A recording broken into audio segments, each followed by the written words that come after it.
পুকুরের পানি সবাই ব্যবহার করে কিন্তু কেউ খায় না।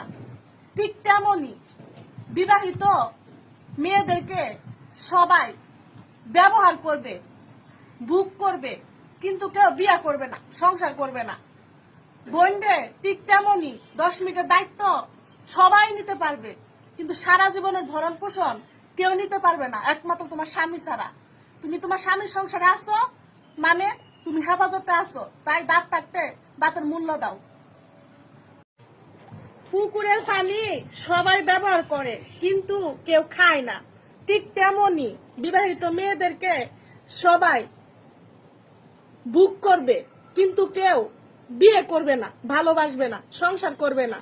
ঠিক তেমনই বোন রে 10 মিনিটের দায়িত্ব তো সবাই নিতে পারবে, কিন্তু সারা জীবনের দায়িত্ব ভরণ পোষণ কেউ নিতে পারবে না, একমাত্র নিজের স্বামী ছাড়া। তাই বলছি স্বামীকে গুরুত্ব দাও, দাঁত থাকতে দাঁতের মূল্য দাও।